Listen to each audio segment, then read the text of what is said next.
Assalamualaikum warahmatullahi taala wabarakatuh. Untuk anak-anak 6 amanah dan anak-anak 6 setia sekalian. Baiklah, kita ber-PDPR pada hari ini untuk subjek sejarah. Dalam subjek sejarah ni, sebenarnya kita telah belajar pada minggu lepas, iaitu mengenai unit 7 pemimpin negara Malaysia. Hari ini kita akan menyambung lagi di dalam tajuk pemimpin negara Malaysia. Baiklah, kali ini kita akan terus kepada subtopik tugas-tugas Perdana Menteri. Kamu boleh buka buku teks muka surat 116 hingga 120. Perdana Menteri dilantik oleh Yang di-Pertuan Agong seperti yang diperuntukkan dalam Perlembagaan Persekutuan. Perdana Menteri dibantu oleh Jemaah Menteri, kementerian-kementerian dan kaki tangan perkhidmatan awam dalam pengurusan pentadbiran negara. Berikut ialah tugas-tugas Perdana Menteri. Pertama, menasihati Yang di-Pertuan Agong berkaitan dengan pemerintahan negara. Contohnya, Perdana Menteri Tun Abdullah Ahmad Badawi dengan Yang di-Pertuan Agong yang ke-13. Tugas yang kedua, mengiringi Yang di-Pertuan Agong ke mesyuarat Majlis Raja-Raja. Contohnya, Datuk Seri Muhammad Najib Tun Abdul Razak telah mengiringi Yang di-Pertuan Agong ke-15 dalam mesyuarat Majlis Raja-Raja. Tugas yang ketiga ialah mencadangkan senarai jemaah menteri untuk dilantik oleh Yang di-Pertuan Agong. Contohnya, barisan jemaah menteri yang dilantik di bawah kepimpinan Datuk Seri Ismail Sabri Yaakob. Tugas yang keempat, mempengerusikan mesyuarat jemaah menteri.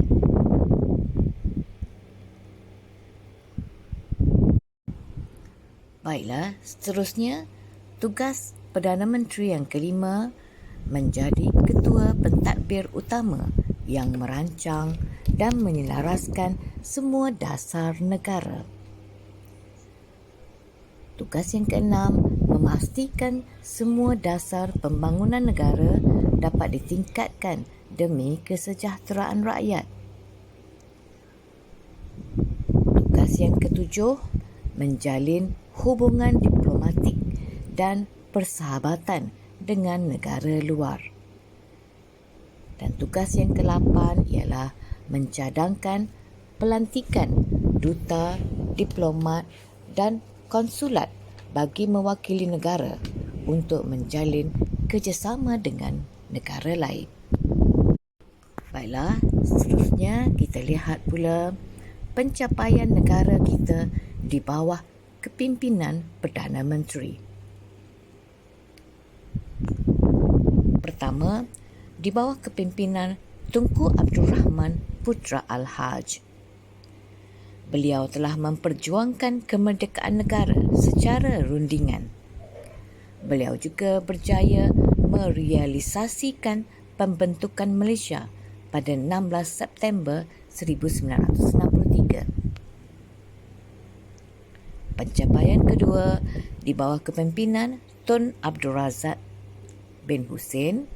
Pertama, beliau telah mengembalikan keamanan negara selepas peristiwa 13 Mei 1969 melalui pentadbiran Majlis Gerakan Negara atau Mageran. Beliau juga memperkenalkan Dasar Ekonomi Baru DEB untuk membasmi kemiskinan rakyat dan menyusun semula masyarakat berbilang kaum.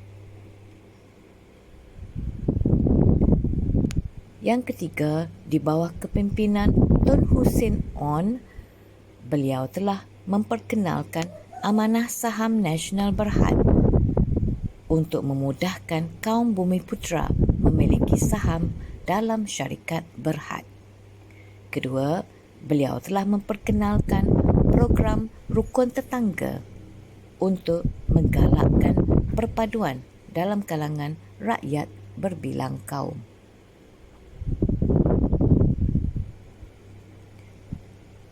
Di bawah kepimpinan yang keempat adalah di bawah kepimpinan Tun Dr. Mahathir Mohamad. Beliau telah merealisasikan hasrat menjadikan Malaysia sebagai negara maju melalui Wawasan 2020 dengan pembinaan Pusat Pentadbiran Putrajaya, Lapangan Terbang Antarabangsa Kuala Lumpur KLIA dan Menara Berkembar Petronas di Kuala Lumpur City Centre atau KLCC. Beliau juga telah memperkenalkan sektor perindustrian berteknologi tinggi melalui penubuhan The Heavy Industry Corporation di Malaysia, The Heavy Industry Corporation of Malaysia Berhad atau HICOM. Seterusnya, pencapaian negara yang kelima di bawah kepimpinan Tun Abdullah Ahmad Badawi. Beliau telah memperkenalkan koridor wilayah ekonomi untuk memastikan pembangunan ekonomi seimbang dan kemasukan pelaburan yang besar. Beliau juga telah memperkenalkan Pelan Integriti Nasional (PIN) untuk membina masyarakat yang bermoral dan beretika.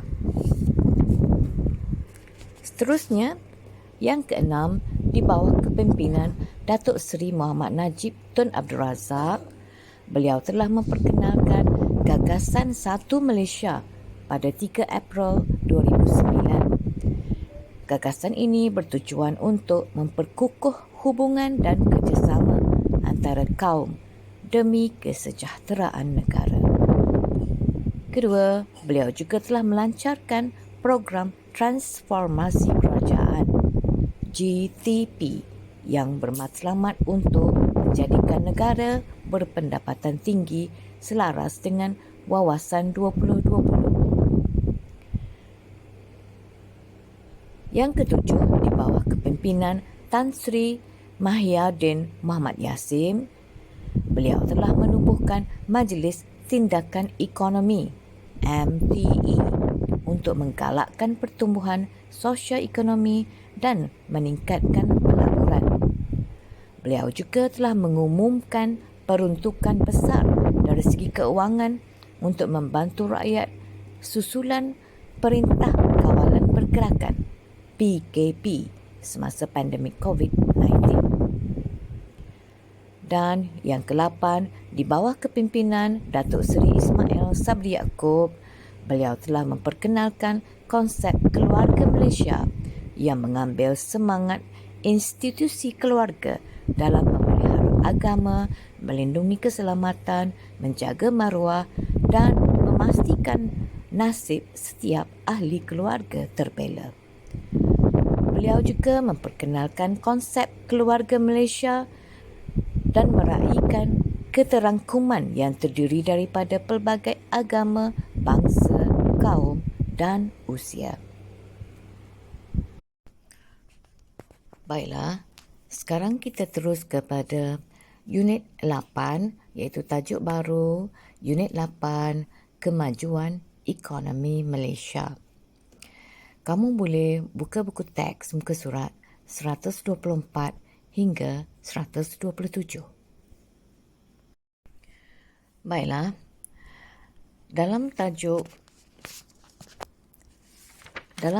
kemajuan ekonomi Malaysia ni, kita lihat kepada perkembangan awal ekonomi Malaysia. Perkembangan awal ekonomi negara kita melibatkan sektor pertanian dan pelombongan. kegiatan ekonomi sektor ini berbentuk tradisional dan kini telah dikembangkan peranannya serta diusahakan secara komersial. Baiklah, pertama kita lihat ekonomi tradisional. Ekonomi tradisional ini diusahakan secara kecil-kecilan, menggunakan peralatan yang mudah seperti cangkul dan sabit, memerlukan modal yang kecil dan tenaga kerja yang tidak banyak, dan bertujuan untuk keperluan sendiri dan keluarga.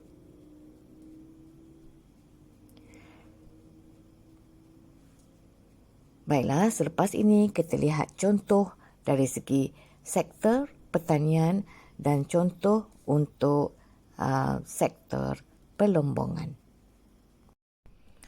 Untuk sektor pertanian, iaitu dari segi mengusahakan sawah padi. Pada awal ekonomi negara kita, pengusaha sawah padi menggunakan cara-cara tradisional seperti membajak dengan kerbau dan menanam padi dengan tangan sendiri. Ekonomi tradisional iaitu dalam sektor pelombongan. Pada awal dahulu, aktiviti melombong biji timah adalah menggunakan kaedah mendulang, seperti gambar di sini. Baiklah, kemudian ekonomi negara kita telah berkembang kepada ekonomi komersial. Ekonomi komersial ini diusahakan secara perladangan, iaitu secara besar-besaran, iaitu ladang yang besar. Menggunakan peralatan moden seperti mesin dan jentera penuai. Memerlukan modal yang besar dan tenaga buruh yang banyak. Dan ianya bertujuan untuk kegunaan tempatan dan ekspor. Selepas ini kita akan melihat contoh untuk ekonomi komersial sektor pertanian dan contoh untuk ekonomi komersial sektor pelombongan. Dalam sektor pelombongan, biji timah dilombong menggunakan jentera kapal korek. Dan dari sektor pelombongan juga terdapat lombong emas yang menggunakan jentera di Sungai Lebir, Kelantan. Untuk sektor pertanian pula, penggunaan jentera penuai untuk menuai padi. Dan getah ditanam dalam ladang yang besar, iaitu perladangan getah. Baiklah, untuk seterusnya, iaitu untuk tajuk kegiatan ekonomi pemacu kemajuan negara, industri getah dan kelapa sawit, industri petroleum dan gas, industri otomotif, industri pelancongan, dan pencapaian ekonomi Malaysia. Cikgu nak kamu baca di buku teks daripada muka surat 128 hingga 138 dan cuba fahami kesemua isi pelajaran tersebut. Baiklah. Dengan itu, sekian saja PDPR sejarah kita untuk kali ini. Cikgu ucapkan terima kasih kerana mengikuti subjek sejarah ini bersama-sama cikgu. Okey, jumpa lagi selepas ini di dalam Google Meet. Okey, bye-bye.